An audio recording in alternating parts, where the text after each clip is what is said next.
आज्ञाधारक बाटली काय केलेलं आहे, एक बाटली घेतलेली आहे आणि बाटलीला होल पाडून त्या ठिकाणी एक छोटीशी पाईप ठेवलेली आहे, दिलेली आहे. तर आज्ञाधारक बाटली आता तो करून दाखवतोय बघा प्रयोग. आज्ञाधारक बाटली म्हणजे त्याच्या आज्ञेनं पाणी बाहेर पडणार. तर बघा इथं आज्ञाधारक बाटली, यामध्ये इथं बाटली पाण्यानं भरलेली आहे, परंतु इथं छिद्र पाडलेलं आहे, छिद्र पाडलेलं आहे, परंतु पाणी बाहेर येत नाही. आता त्यांना आता बघा पहा या ठिकाणी ही बाटलीतून पाणी कसं बाहेर पडतंय बघा. आता तोंड बंद आहे बाटलीचं, का पाणी बाहेर पडत नाही कोण सांगू शकेल? सांगू का? बघा लूज केल्यानंतर बघा पाणी, बघा पाणी बंद कर म्हणलं का पाणी बाटलीतलं बंद होतंय, बाटलीतलं पाणी बंद होतंय. याच्या पाठीमागचं कारण कोण सांगेल? सांगू मी? कोण सांगेल का? सांगा कुणाला येतंय? एखादा विचारल्याने सांगायचा.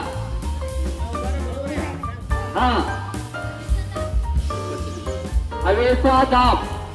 तर आपल्या आजूबाजूला वातावरण आहे, यामध्ये हवा आहे आणि सर्व वस्तूवर किंवा या पृथ्वीच्या सर्व भूतलावर जे जे वस्तू आहेत त्याच्यावर हवेचा दाब आहे. या ठिकाणी पाण्यानं भरलेला आहे ही बाटली, परंतु यामध्ये हवा नसल्यामुळं हे पाणी बाहेर पडत नाही. परंतु याला एक छोटस छिद्र पाडलेलं आहे या ठिकाणी, आणि छिद्र पाडल्यामुळं तो ज्यावेळी हा छिद्र लूज करतोय त्यावेळीच पाणी बाहेर पडतंय. पहा पाणी बाहेर पडू लागलेलं आहे. म्हणजे या ठिकाणी आपल्याला बंधू किंवा बुवाबाजी शिकवतात की मी काहीतरी नवीन केलेलं आहे, नवीन प्रयोग केलेला आहे, माझ्या आज्ञेप्रमाणे पाणी बाहेर पडतंय, मी जादू केली. परंतु या ठिकाणी जादू वगैरे काही नाही. या ठिकाणी बघा या ठिकाणी पाठीमागे छिद्र पाडलेलं आहे आणि या छिद्राद्वारे हवा आत जाते आणि हवेचा दाब या पाण्यावर पडत असल्यामुळं ते पाणी हळूहळू बाहेर पडतंय. ज्यावेळी मी यातला हवेचा दाब कमी करतो म्हणजे हवा या बाटलीमध्ये जात नाही, त्यामुळं हवेचा दाब या ठिकाणी पडत नसल्यामुळं ते पाणी बाहेर पडत नाही. तर या पाठीमागचं कारण हे हवेचा दाब आहे. तर लक्षात आलं का? हा पहिला या ठिकाणी जादू म्हणता नाही, जादूची किमया नाही, तर छोटे छोटे प्रयोग आपण आपल्या परिसरामधल्या असलेल्या वस्तूपासून तयार करू शकतो. तर अशा प्रकारच्या जादू विज्ञानामध्ये नसते, तर अशा प्रकारचे छोटे छोटे प्रयोग करून आपण आपल्या विज्ञानातील संकल्पना दृढ कराव्यात आणि भावी संशोधक व्हावं. आपल्यातलाच एखादा संशोधक पुढं दिसावा ही या पाठीमागची कारण मीमांसा आहे. धन्यवाद. यानंतर दुसरा जो प्रयोग आहे ते प्रयोग आहे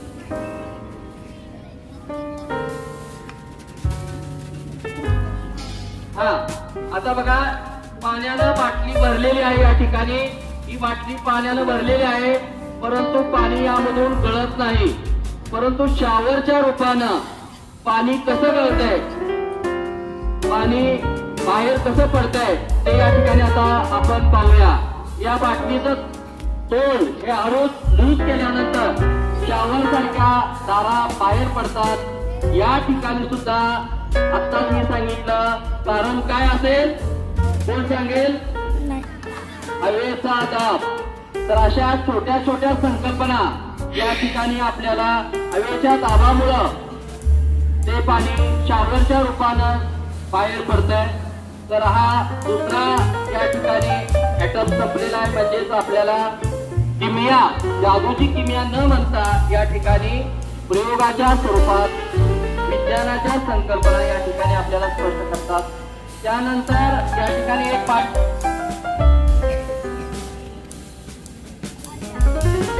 इथे एक बाटली घेतलेली आहे बघा. या बाटलीला 3 छिद्र पाडलेले आहेत सरळ रेषेमध्ये A, B आणि C. या ठिकाणी तुम्हाला दिसत असतील. हे या ठिकाणी एक छिद्र पाडलेलं आहे, बी या ठिकाणी एक छिद्र पाडलेलं आहे, सी या ठिकाणी एक छिद्र पाडलेलं आहे.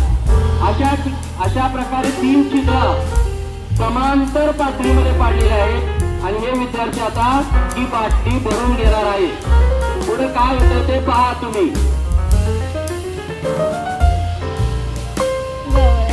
तर या ठिकाणी जादूची किमया वगैरे काही नाही. तर क्षितिज समांतर पातळीमध्ये म्हणजे तिन्ही समान पातळीमध्ये पाणी भरून घेतल्यानंतर या ठिकाणी काय होते ते पहा.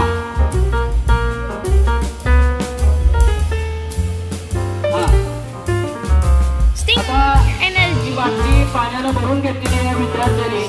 बाटली भरून घेतल्यानंतर हळूहळू तो बाटलीचं तोंड हे लूज करतोय.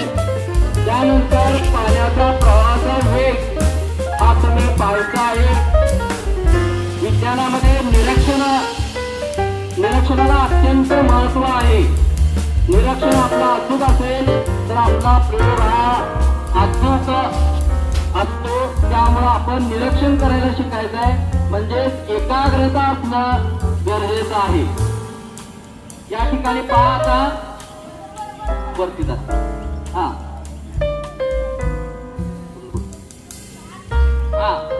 एक मिनिट. पुन्हा एकदा पाणी बाटलीतलं भरून घेतोय तो.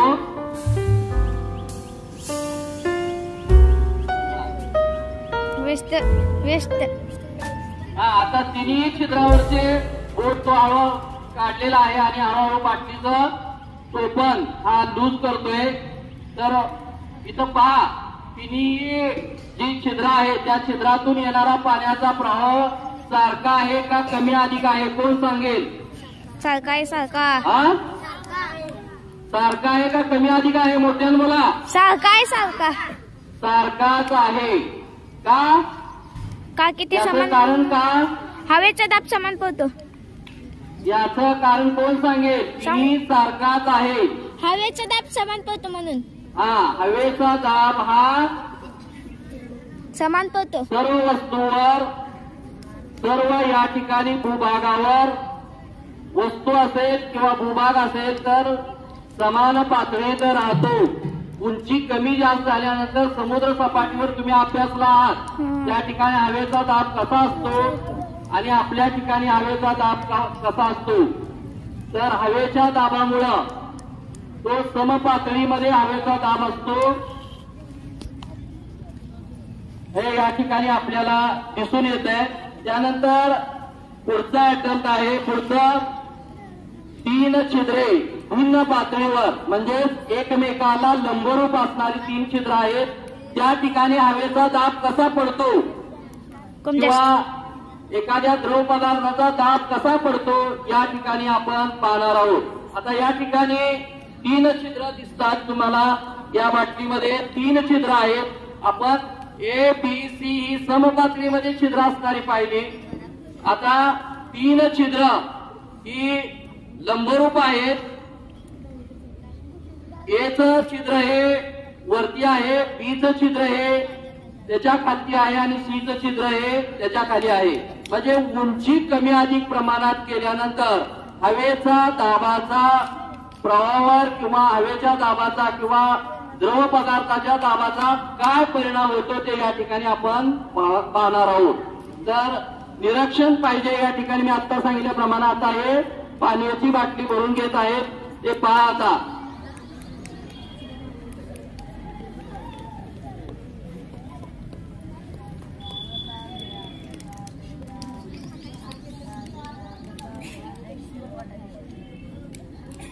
जाकी देऊ घ्या म्हणे.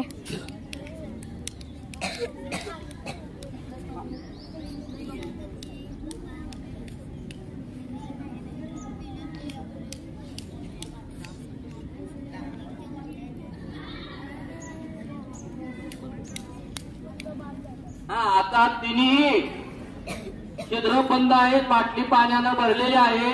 आता पाण्याच्या प्रवाहाचा वेग या ठिकाणी कुठल्या छिद्रातून ए मधून जास्त आहे का बी मधून का सी मधून जास्त आहे हे या ठिकाणी आपण पाहणार आहोत. तर बाटली एक प्रयोग अनेक, बाटली एक प्रयोग अनेक हे या ठिकाणी आपण करत आहोत। या ठिकाणी आता 3 छिद्र पाडलेली बाटली, लंबरूप असणारी 3 छिद्र आहेत, उंची कमी अधिक प्रमाणात असणारी छिद्र आहेत। या ठिकाणी पाण्याच्या प्रवाहाचा वेग हे आपण या ठिकाणी पाहणार आहोत। पहा, या 9वीला प्रयोग आहे, 9वीला भाग 1 मध्ये तुम्हाला हा प्रयोग आहे। आम्ही 6वी मध्ये शिकलो। या ठिकाणी पाहता ती छिद्र हळूहळू पाण्याची बाटलीचं टोपण हळूहळू लूज करू लागलेलं आहे। या ठिकाणी पहा, पाण्याच्या प्रवाहाचा वेग पहा, पहिल्या छिद्रामध्ये जास्त आहे का, दुसऱ्या छिद्रामध्ये का, तिसऱ्या छिद्रामध्ये? तिसऱ्या हा, तिसऱ्या छिद्रामध्ये या ठिकाणी अधिक आहे, हे लक्षात येतं आपल्याला का? याचं कारण कोण सांगेल? हवेचा दाब जास्त पडतो। तर द्रवाचा दाब असेल, पाण्याचा दाब असेल, हा तळाशी अधिक असतो। याचं आपल्याला अधिक स्पष्टीकरण करता येईल की धरणाच्या भिंती या तळाशी रुंद असतात, हे आपल्याला विज्ञान मध्ये कारण आहे। तर पाण्याचा दाब हा तळाशी अधिक असतो, त्यामुळे धरण बांधताना धरणाची रचना अशी केलेली असते की धरणाच्या भिंती या तळाशी अगदी रुंद असतात आणि वरती अरुंद केलेल्या असतात हळूहळू। तर पाण्याच्या प्रवाहाचा दाब हा तळाशी असतो अधिक। या प्रयोगावरून आपल्याला संकल्पना स्पष्ट होती की पाण्याचा दाब हा तळाशी अधिक असतो, त्यामुळं पाण्याची जी प्रवाहिता आहे ती पहिल्या छिद्रामधून अधिक आहे, दुसऱ्या छिद्रामधून त्या तुलनेत अधिक कमी आहे आणि तिसऱ्यामधून तर अगदीच कमी आहे, हे या ठिकाणी आपल्याला लक्षात येतं। पुढचं आहे, या ठिकाणी तुम्हाला 2 बाटल्या घेतलेली दिसतील। बाटलीची एक लांबी जास्त आहे आणि दुसऱ्याची समान आहे, लांबी समान आहे, परंतु त्यांचा व्यास हा कमी अधिक आहे। 2 बाटल्या घेतलेल्या आहेत, 2 बाटलीला 2 पाईप जोडलेले आहेत आणि या पाईपची लांबी सारखीच आहे, परंतु त्याचा व्यास कमी आहे।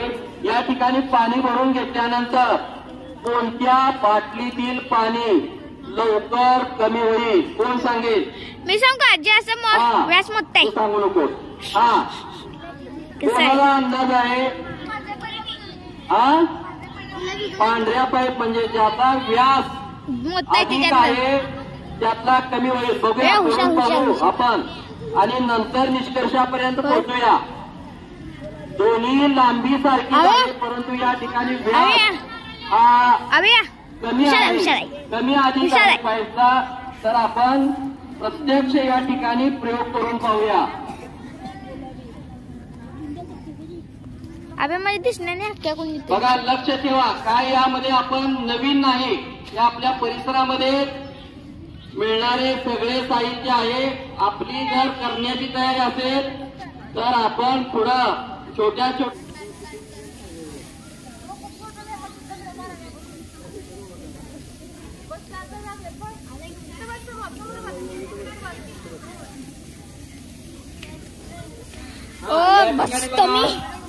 ए आणि बी 2 बॉटल घेतलेले आहेत। एकाची लांबी जास्त आहे, दुसऱ्याची लांबी कमी आहे, परंतु व्यास अधिक आहे। यामधून पाण्याच्या प्रवाहाचा वेग म्हणजे द्रव पदार्थाच्या प्रवाहाचा वेग या ठिकाणी अभ्यासायचा आहे।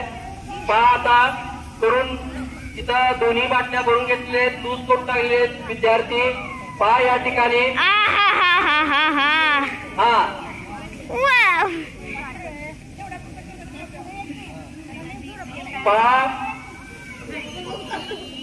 बघा, या ठिकाणी ज्याचा व्यास अधिक आहे, लांबीवर नाही तर व्यास अधिक आहे, त्यावर द्रव पदार्थाचा प्रवाहाचा वेग अवलंबून असतो। या ठिकाणी आपल्याला लक्षात येतं बी या पाणी लवकर कमी झालेलं आहे, यावरून आपल्याला लक्षात येतं की द्रव पदार्थाचा प्रवाहीपणा व्यासावर अवलंबून असतो, लांबीवर नसतो। तर या ठिकाणी बी या बाटलीतलं पाणी लवकर कमी झालेलं आहे, यावरून आपल्याला लक्षात येतं की पाण्याचा प्रवाहाचा वेग हा व्यासावर अवलंबून असतो. चला पुढचं, या ठिकाणी द्रवाची घनता, माहिती द्रवाची घनता आपण पाहतो. पहिली रंबाच्या तू या ठिकाणी बघा, दैनंदिन व्यवहारामध्ये तुम्ही दररोज घरामध्ये भाजी करतात, भाजीसाठी पाणी आणि तेलाचा वापर करता. या ठिकाणी तेल आणि पाणी मिक्स झाल्यानंतर पाणी वर राहतं का तेल वरती राहतं का? त्याचं कारण काय? त्याचं कारण काय कोण सांगू शकेल? त्याची घनता कम असते पाण्याची जास्त. हा, तर जनरली लक्षात घ्या, हे सगळ्यांनी ताट बसा. ज्या पदार्थाची घनता कमी असते असे पदार्थ पाण्यावर तरंगत असतात. आपण पाहता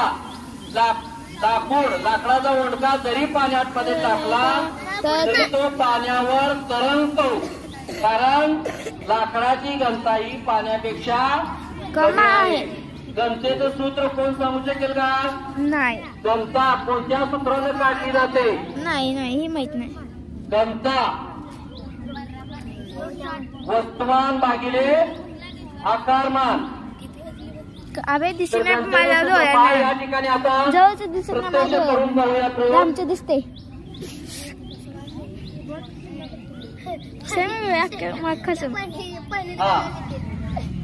वैसा तू कळ नाही काय द्यायच्या नाही, दे फिरवू द्यायच्या नाही.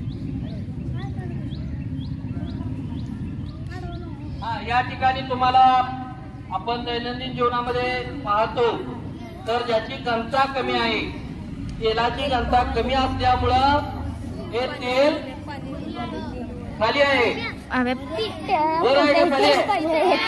हा, म्हणजे लक्ष आहे तुमचं, झोपला नाही म्हणायचं. बरोबर. हा, आता हे तेल आणि पाणी वेगळ्या कशा पद्धतीनं करायचं, त्यासाठी विलगकारी नरसाळे पहा. बघा, तेल आणि पाणी जर आपल्याला सेपरेट करायचं झालं तर या ठिकाणी हे नरसाळ तयार केलेला आहे. हा, तेल आणि पाणी जर आपल्याला एखादी वस्तू द्रव पदार्थ मिक्स झाले तर ते पदार्थ वेगळे करायचे, हे आपण या विलगकारी नरसाळ्याच्या माध्यमातून करू शकतो. पहा, आता या ठिकाणी आपण तेल आणि पाणी एकत्र केलेलं आहे. हे सेपरेशन कसं करायचं ते पाहूया. या ठिकाणी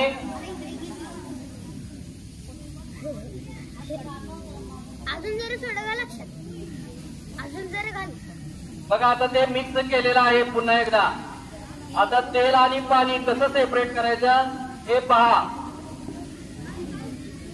अबे तेल किती घालायला?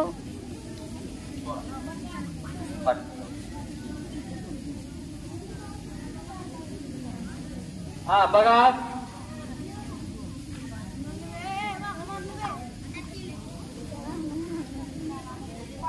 बघा, पाणी पूर्णतः केलेलं आहे आणि तेल या ठिकाणी वेगळं करता येतं. विलगकारी नरसाळ याचा विज्ञान मधला वापर आपण नरसाळ म्हणतो. विलगकारी वेगळं करणार दोन द्रव पदार्थ हे वेगळे याच्या सहाय्याने आपल्याला करतात. तर अशा प्रकारे आपण आता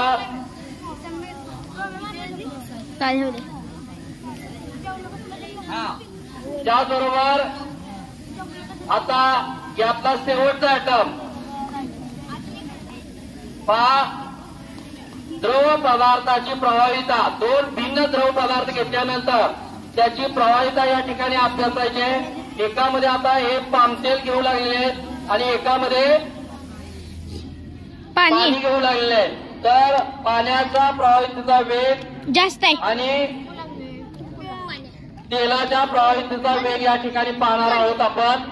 पहा, या ठिकाणी एका बाटलीमध्ये पामतेल घेऊ लागलेले आहेत आणि एका बाटलीमध्ये पाणी घेऊ लागलेले आहेत. कुठला पान लवकर बाहेर पडेल तुमचं काय विचार? पाणी का? पाण्याची घनता कम आहे. हा, पाण्याची घनता कमी आहे का जास्त आहे? जास्त आहे. जास्त आहे जास्त. तुमचा काय तुम्हाला लक्षात येतंय का? प्रवाहीचा वेग, पाण्याच्या प्रवाहीचा आणि वेगवेगळ्या म्हणजे पाम तेलाच्या प्रवाहीचा वेग या ठिकाणी अभ्यास आहे. बघा एका बाटलीमध्ये या ठिकाणी पहा 2 द्रव पदार्थ घेतलेले आहेत. एकामध्ये पाणी घेतलेलं आहे आणि एकामध्ये तेल घेतलेलं आहे. तर हळूहळू हे लूज करू लागलेले आहेत आणि लूज केल्यानंतर या ठिकाणी आपल्याला लक्षात येतं की काय करता येईल.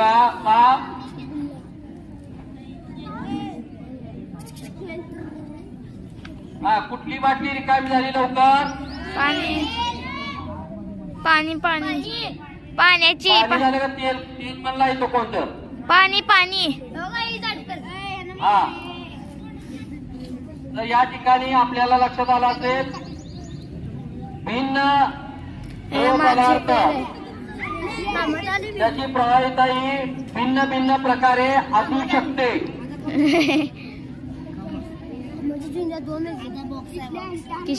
त्यानंतर या ठिकाणी